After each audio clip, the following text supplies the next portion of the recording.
रहा हूं कि आप जहां रहते हैं, जिस स्तर तक आपकी ताकत है, आपका संगठन अगर वार्ड सदस्य बना सकता है तो सबसे पहले वार्ड सदस्य बनाइए। आपके लोग अगर मुखिया बन सकते हैं तो मुखिया बनाइए। आपके लोग अगर जिला परिषद सदस्य बन सकते हैं तो बनाइए, तब जाकर राजनीतिक ताकत का एहसास होगा। और मुझको आज देखकर बड़ा अच्छा लग रहा है, और वो इसलिए अच्छा लग रहा है कि इस हॉल में मैं पहले भी आया हूं। आज यह कोई आम सभा नहीं है। आज समाज के मेरुदंड कहें या संगठन के जो अगुआ साथी हैं, उनका यह समागम है। और आज इस समागम में, इस हॉल में तिल रखने की अगर जगह नहीं है तो उसके पीछे सबसे बड़ा कारण यह है कि सोए हुए समाज को उंगलियों की एक स्पंदन से जगाकर विकास राणा ने इतना संघर्षशील बना दिया कि लोग अपने जरूरी कामों को छोड़ने लगे हैं। और यही ताकत, यही संगठन, यही एकता, यही आपस में एकजुटता का भाव आने वाले दिनों में और बेहतर ले जाएगा। हम लोग अवसर खोजते हैं, नहीं मिलता है। आज 3 कलेक्टर यहां इस हॉल में बैठे हैं, एक डॉक्टर इस हॉल में बैठा है। ये बड़े गर्व की बात है। ये 3 कलेक्टर और ये डॉक्टर इस बात की प्रेरणा बनेंगे कि समाज के और बच्चे बेहतर पढ़ें। ये 3 कलेक्टर और डॉक्टर इस बात की प्रेरणा बनेंगे कि जो माता पिता यहाँ हॉल में बैठे हैं वो अपना पेट काट के बच्चों को पढ़ाकर अफसर बनाने की दिशा में। तो मैं पुनः एक बार आपसे कहता हूं कि जात ईश्वर की बनाई हुई चीज है, हमने नहीं बनाया। हम किस कुल खानदान में पैदा होंगे ये हमने तय नहीं किया था। अगर ईश्वर ने तय किया था और ईश्वर ने उस कुल खानदान में पैदा किया है तो उसके प्रति कोई दायित्व है, उसके प्रति कोई कर्तव्य है।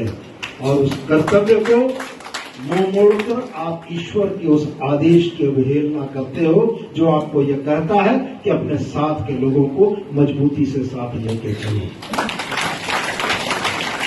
और कभी कोई बड़ी शुरुआत की उम्मीद मत करना। आप, मैं फिर दोहरा कर बोलता हूं, कोई बड़ी शुरुआत की उम्मीद मत करना।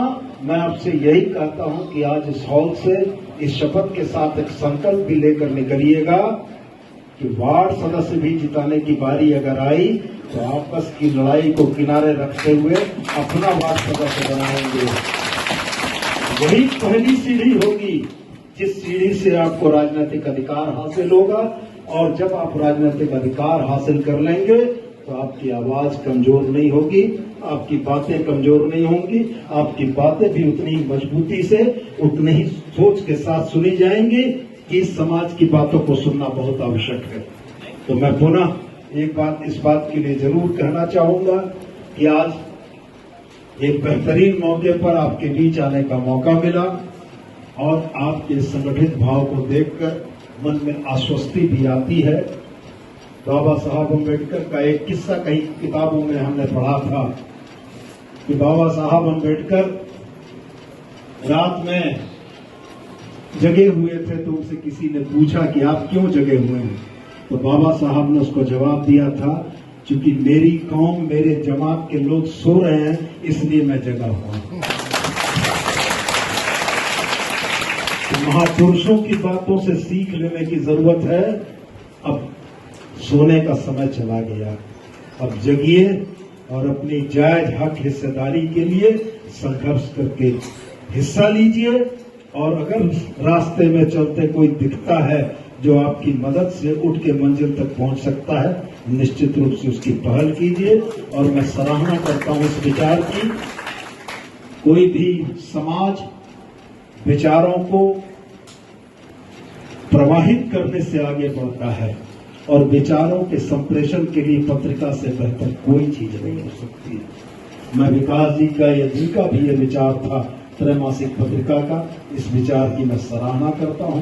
और साथ में आपको यह आश्वस्त करता हूं कि समाज जो भी दायित्व इसके निमित्त मुझको देगा उस दायित्व का निर्वहन मैं करने को तैयार हूं। और मैं चाहूंगा कि पत्रिका निकले और 24 जिला तक समाज के प्रबुद्ध लोगों तक पहुंचे और मनोभाव यह हो कि एकता के सूत्र में बंधा हुआ यह समाज अपने समाज की बेहतरी के लिए साहबगंज के लोगों के लिए भी हम उसी ताकत से काम करें जिस ताकत से चाईबासा के लोगों के लिए करने की जरूरत है। बहुत बहुत धन्यवाद इस बेहतरीन कार्य